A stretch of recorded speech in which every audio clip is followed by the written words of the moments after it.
7살 아이가 아기를 낳은 사연.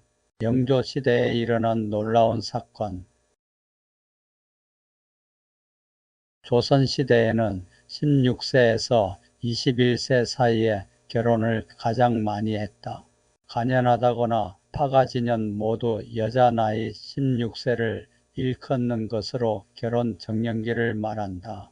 왕비나 세자빈을 간택하기 위해 금월령을 내리는 나이도 16세에서 20세가 가장 많다. 그러나 부마의 경우는 조금 빠르다. 정근옹주의 부마를 간택하는 일과 관련하여 11세에서 16세까지를 대상으로 전례에 따라 단자를 드리도록 하라. 광해군이 후궁의 몸에서 낳은 딸을 시집 보내기 위해 즉위 2년 9월 19일에 내린 령이다. 여성의 16세는 가임 연령이다. 그러나 돌연변이처럼 7세에 아기를 낳은 여자아이가 있어서 조선을 경악하게 했다. 영조 43년 7월 2일 경상감사. 김응순이 경상도 산음면에서 7살 먹은 여자아이가 잉태해서 사내아이를 낳았다고 보고하여 조정을 발칵 뒤집어 놓았다. 영조는 깜짝 놀라 입시에 있던 자의정 한익모와 자부승지 윤면연을 불러 상의했다. 한익모와 윤면연은 7살의 아기를 낳은 것은 요괴 중에 큰 요괴이니 처형하여 없애야 한다고 아뢰었다. 이 무슨 개변인가? 하늘이 종묘사직을 벌일 징조인가? 영조는 개변이 일어나는 것은 좋지 않은 징조라고 생각했다. 백제가 망할 때 얼마나 많은 징조가 있었던가. 백제가 망할 때 사비성의 우물이 핏빛으로 변하고 흰 여우가 나타나고 거대한 물고기가 잡혔었다. 영조는 그 생각을 하자 잠을 이루지 못했다. 산음 현감이 제대로 일을 처리하지 못한 탓이다. 영조는 깊은 생각에 잠겨 있다가 경상감사가 올린 산음 현감의 장계가 잘못되어 사실이 왜곡되었을지도 모른다고 판단했다. 경상감사의 장계는 아이의 아버지가 누구인지도 밝히지 않았고 오로지 여자아이가 무럭무럭 자라고 있다고만 보고했던 것이다.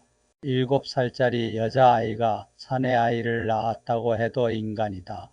아이를 낳았다는 사실 하나만으로 사형에 처할 수 없다고 생각했다. 경상감사 김응순은 이 일로 영남의 민심이 흉흉하니 신속하게 조치를 취해야 할 것이라고 주장했다.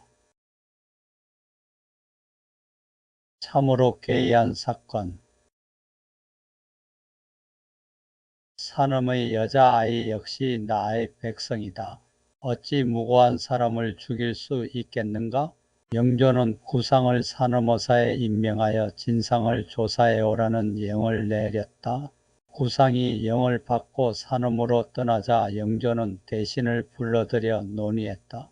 산음현에서 7살짜리 여자아이가 사내아이를 낳았다고 한다. 경들은 어찌 생각하는가? 대신들이 일제히 웅성거렸다. 세상에는 간혹 괴이한 일이 있습니다. 영의정 김치인이 아뢰었다. 어찌 음양이 교간하지 않고 공연히 아이를 낳을 수 있겠는가? 고을의 수령이라면 그 아이의 아비가 있는지 있으면 어떠한 자인지 여부를 상세히 탐문했어야 할 것이다. 그런데도 산음 현감은 보고한 말 가운데 다만 날과 달로 잘 자란다는 등의 말로 장황하게 늘어놓아 먼저 소문을 퍼뜨려 소동을 일으켰으니 매우 잘못하였다. 영조는 산음 현감에게 문제가 있다고 질책했다. 7살짜리 여자아이가 사내아이를 낳았다는 소문은 삽시간에 조정과 장안에 파다하게 퍼져 있었다. 사람들은 삼삼오오 모여서 7살짜리 여자아이가 어떻게 아이를 낳는가? 이는 요괴이거나 장차나라의 우환이 될 장사가 태어난 것이라고 수군거렸다. 조선시대 사람들은 기상의 변화가 일어나면 통치자의 잘못이라고 생각했다. 5월에 서리가 내리거나 가뭄이 들면 임금은 자신이 부덕한 탓이라고 제사를 지냈다. 산음 사건이 발발하자 영조는 자신이 부덕한 탓이라고 생각하며 전전반칙했다. 이러한 괴물은 저절로 소멸될 것입니다. 전하께서는 심려하지 마십시오. 김치인은 대수롭지 않은 일이라고 아뢰었다. 영조는 어사가 돌아올 때까지 기다리기로 했다. 사건의 전말. 산음어사 구상은 경상감령을 거쳐 단성현감과 같이 산음에 도착하여 조사에 착수했다. 산음은 산자수명하고 풍광이 아름다운 고장이다. 구상이 7살짜리 여자아이의 집에 이르자 동리 사람들이 구름같이 모여들어 손가락질을 하면서 웅성거리고 있었다. 여자의 이름은 종단이었고 언니 이단과 함께 어미와 살고 있는 가난한 천민이었다. 종단의 아버지는 병으로 죽어 어미가 품을 팔아 아이들을 키우고 있었다. 종단은 7살이라는 나이에 어울리지 않게 체구가 커서 얼핏 보아도 12살은 좋기 됨직했다. 어쨌거나 종단은 산모였다. 아이를 낳은 지 한 달도 되지 않은 어린 산모를 신문할 수 없어서 어사 구상은 어미부터 신문했다. 종단이 틀림없이 7살인가? 종단의 어미는 20대 후반이었으나 오종종한 얼굴과 가난에 찌들어 늙어 보였다. 예, 그러옵니다. 종단의 어미가 항공하여 쩔쩔매면서 대답했다. 내가 딸년의 나이를 잘못 알고 있는 것이 아닌가? 아닙니다. 틀림없이 7살입니다. 부모가 어찌 자식의 나이를 모르겠습니까? 7살 아이가 12살짜리 아이처럼 크지 않은가? 딸이 날마다 자라고 날마다 커서 그리 된 것입니다. 종단의 어미는 딸이 남보다 빨리빨리 자랐을 뿐이라고 주장했다. 어사 구상은 종단이 일취월장했다는 산음 현감의 보고가 틀림없다고 생각했다. 인근에 같은 해에 태어난 아이가 있는가? 어사 구상이 동리 사람들에게 물었다. 언년이가 종단이와 같은 해에 태어났습니다. 언년이를 데리고 오라. 구상의 영에 동리 사람들이 언년이를 데리고 왔다. 언년이는 종단보다 훨씬 작아서 보통의 7살처럼 보였다. 언년이와 종단이를 갓이 세워놓고 보자 천양지차였다. 이 아이가 틀림없이 종단이와 같은 해에 태어났는가? 동리 사람들이 이구동성으로 종단이 언년이와 같은 해에 태어났다고 대답했다. 종단이 7살이라는 것은 사실이다. 다만 계약의 성장이 빠른 것이다. 구상은 잠시 생각에 잠겼다가 종단의 언니 이단을 문초했다. 이단은 10살이라고 했으나 종단보다 체구가 크지 않았다. 종단이 누구의 아이를 낳았는지 아느냐? 소금 장수입니다. 이단은 체구는 작았으나 목소리가 또렷했다. 종단보다 훨씬 영특해 보였다. 어찌하여 소금 장수라고 하느냐? 소금 장수가 종단이를 희롱하는 것을 보았습니다. 언제 보았냐? 지난해 소인이 어미를 따라 밭에 나갔다가 먼저 돌아왔는데 소금 장수와 종단이 옷을 벗고 방에 누워 있었습니다. 소금 장수는 어디 사는 자인가? 읍에 살고 있습니다. 구상은 즉시 영을 내려 소금 장수를 잡아들였다. 소금 장수는 23세였고 송지명이라는 이름을 갖고 있었다. 송지명은 어사까지 출동하여 삼엄하게 위를 갖추고 신문하자 사색이 되어 낱낱이 진술했다. 송지명은 소금을 지게에 지고 산음 일대를 돌아다니면서 팔다가 종단의 집에 이르렀다. 종단은 덩치는 커도 지각이 모자랐다. 종단은 남녀 간의 사랑에 대해서는 전혀 몰랐다. 송지명은 종단에게 다식을 주고 밀가도 주면서 한심을 샀다. 사건은 의외로 간단했다.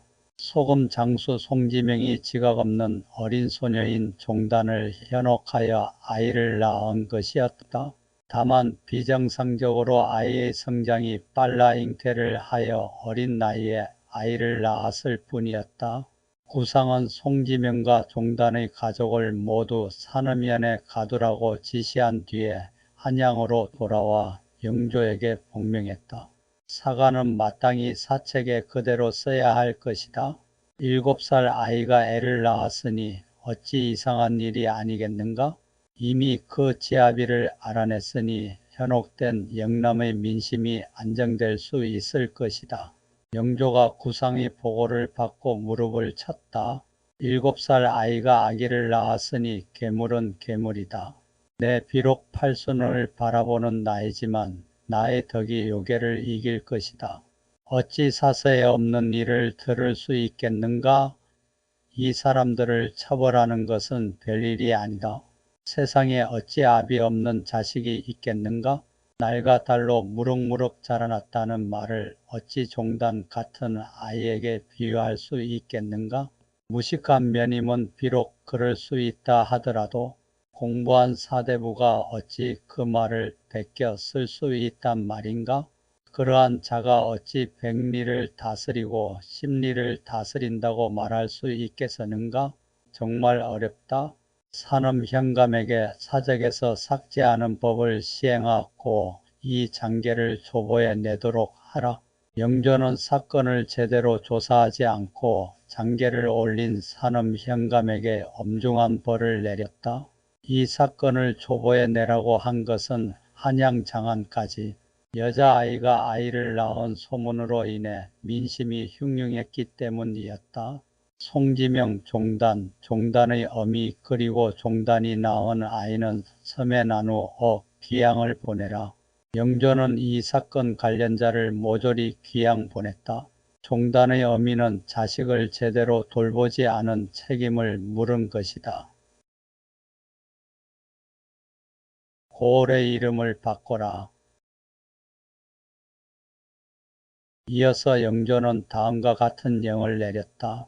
안흥과 산음은 서로 경계가 접해 있는데 전에는 정의량이 태어났고 지금은 음부가 태어났다.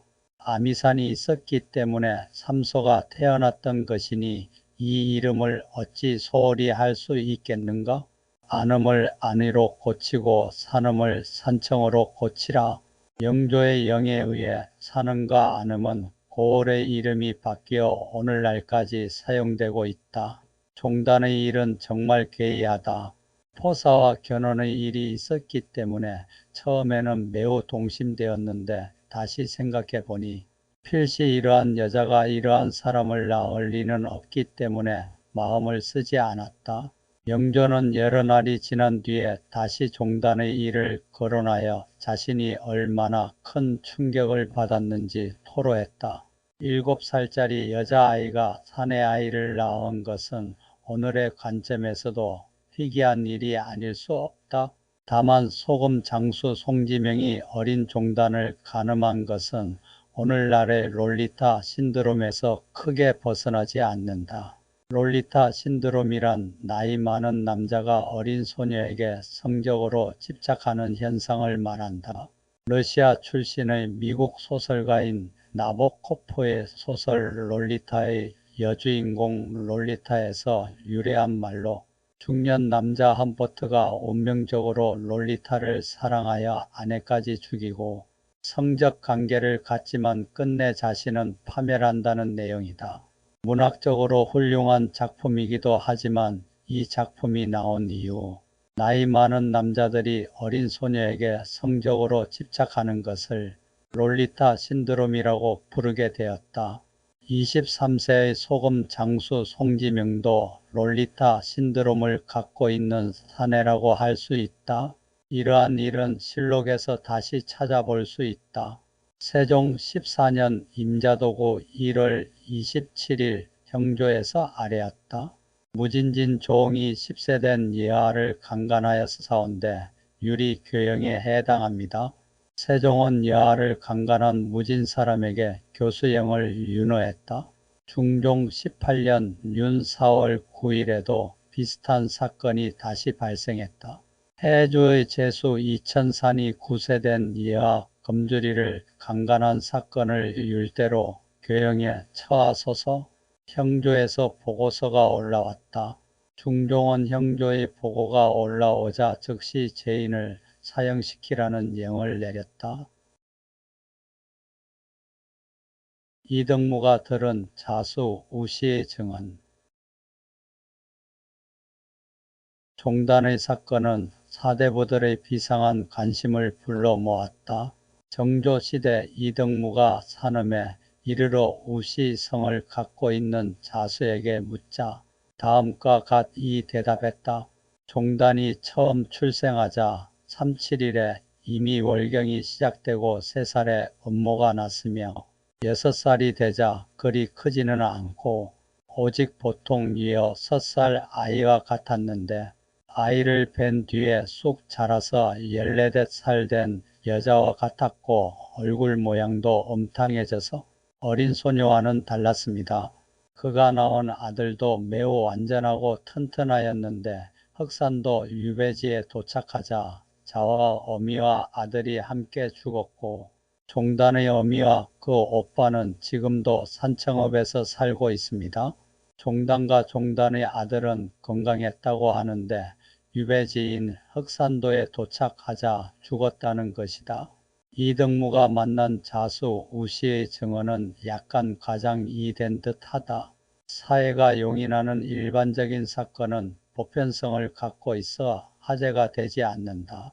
그러나 이러한 보편성을 넘어버리면 엽기적이고 선정적인 사건이 된다. 연애와 성도 보편성을 초월하면 실록에 기록되어 역사로 남는다. 조선시대에는 많은 남녀의 사랑이 실록에 기록되었다.